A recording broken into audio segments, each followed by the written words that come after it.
حلقتنا النهاردة عن الفراخ المشوية على الجريل. هنعملها بطريقة سهلة وبسيطة جدا.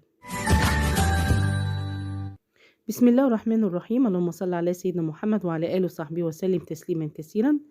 معنا بقى كده فرخة، أهم حاجة إن أنا شايلة من عليها الجلد ومقطعاها 8 قطع. معايا بصلاية مفرومة ناعم، ومعانا كمان ورق لورا، معانا ملح وفلفل اسود، توم باودر، بصل باودر، معانا كاري وكركم، معانا كمان بهارات فراخ واللي هما ال7 بهارات. هيكون معانا كمان معلقتين كبار من زيت نباتي وربع فنجان من الخل. هجيب اناء وهبتدي ان انا اكسر فيه كده ورق اللورا، وانزل بيه البصلايه المبشوره ناعم، وهنزل بيه التوابل بتاعتنا، وهنزل بيه الزيت، وهننزل كمان بالخل. هنقلب كده التتبيله بتاعتنا كده كويس. بعد كده هبتدي انزل بقطع الدجاج، وانا كده مدياها كده تقطيعه كل قطعه، بحيث ان هي تساعد على ان الفراخ بتاعتنا تتشرب من التتبيله كويس وتتنكه بكل النكهات. عندك بقى وقت ان انت تقدري تسيبيها في التتبيله دي فتره، مفيش مشكله. كل ما هتسيبيها في التتبيله كل ما هتديكي نتيجه كويسه جدا. طبعا لو مستعجله عليها ممكن خلال ساعه او نص ساعه تقدري ان انت تشتغلي فيها عادي. هجيب الجريلا وابتدي ان انا احطها على النار، بس لازم اديها كده مسحة من الزيت. بعد كده وهي سخنة لازم انزل بقطع الفراخ بتاعتنا اللي احنا بقى كنا متبلينها.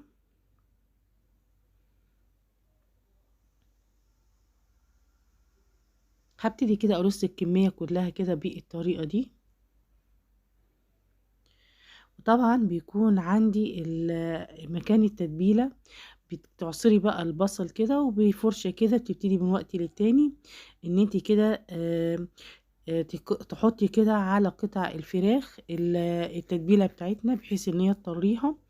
اول ما ابتدت خدت لون من تحت، ابتديت ان انا اقلب كده قطع الفراخ على الناحيه التانية، وبفرشه كده ببتدي ان انا اخد من التتبيله وادهن جسم الفراخ اولا بقى عشان تطرى معايا وتبتدي كمان تتحمر تاني، وفي نفس الوقت كده بتتشبع بالنكهات بتاعتها.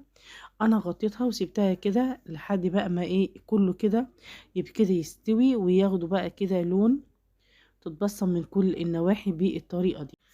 على فكرة لو مش عندك كمان جريلا، تقدري ان انت لو طاسة كده تيفال تقدري ان انت تحطيها على النار وتعملي نفس اللي احنا بنعمله كده بالظبط، او تقدري ان انت تحطوهم في صينية وتحطوهم في قلب الفرن بتاع البوتاجاز، ومن وقت للتاني تسقسقي له بس كده بالسوائل اللي كانت نازلة من الفراخ.